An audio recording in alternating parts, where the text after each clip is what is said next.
ұбт-ға бір күн қалғанда не істеу керек? Түнімен еңбектедім, оқыдым. ұбт кезінде менің өмірім бір чудо деген. ұбт-дан жақсы балл жинасаң да, төмен балл жинасаң, екінші ұбт-ға кіретін болсаң, саған сәттілік тілегім келеді. ұбт-ға бір күн қалғанда не істеу керек? Жалпы бұл менің өзімнің тәжірибемнен, өзімнің ойымша, бір күн қалған кезде ең әуелі түсіну керектігіне, дәл сен осы бір жыл бойы немесе бірнеше уақыт бойы сен ұбт-ға дайындалдың, біршама түнімен еңбектедің, оқыдың, тоқыдың, және де бір күн қалды.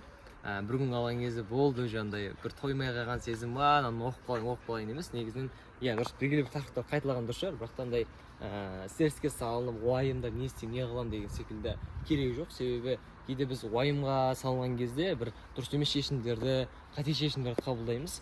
Мәселен, кейде үйдегі анамның ыдысын сындырып алатын болса, уайымдап не істеймін, мама өлтіретін болды деген секілді ойлаймыз, бірақ та сөйтіп келгенде мама ештеңе алмас деген секілді бір сөздер айтуы мүмкін, біз күтпеген.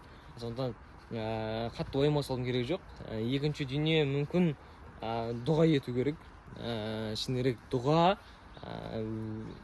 ұбт кезінде менің өмірімде бір андайлар болды, бір чудо деген дүниелер болды. Мәселен, саған оңай нұсқа түсіп қалу, тарихтан білетін сұрақтар келуі, немесе наугад берілген сұрақтардың дұрыс болып шығуы деген секілді күшті дүниелер болды. Шынымен мүмкін шынымен дұға ету керек, шынайы жүрекпен.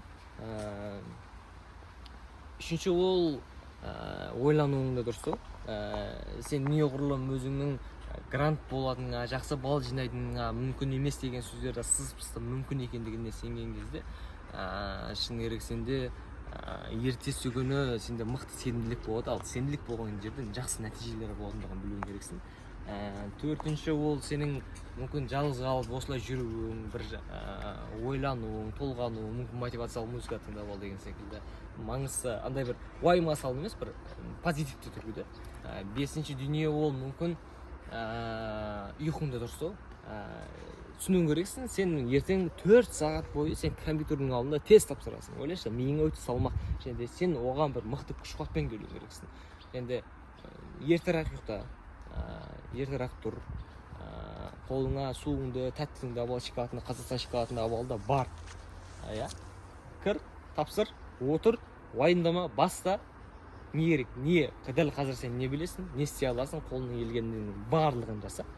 Және де бұйырса, өзіңе қажет балды алып шығуыңа тілектеспін.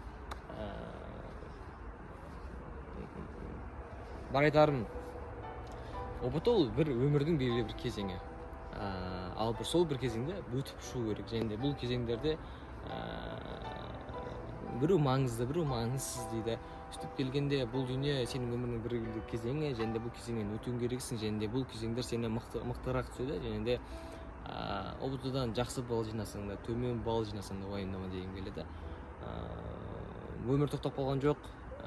Небір жетістікке жеткен тұлғаларды, үлкен дүниелерді, белгілі бір сәтсіздіктер болса да өмірде жетістікке жеткен, немесе жақсы балл жинайтын болса да үлкен мүмкіндіктер күтіп тұр. Сондықтан бұйырса ертең немесе жалпы екінші ұбт-ға кіретін болсаң, саған сәттілік тілегім келеді.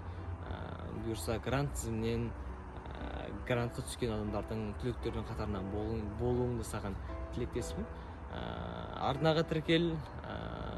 Бұл арнада ұбт-ға байланысты пайдалы ақпараттармен бөлісетін боламыз. Саған сәттілік тілегім келеді.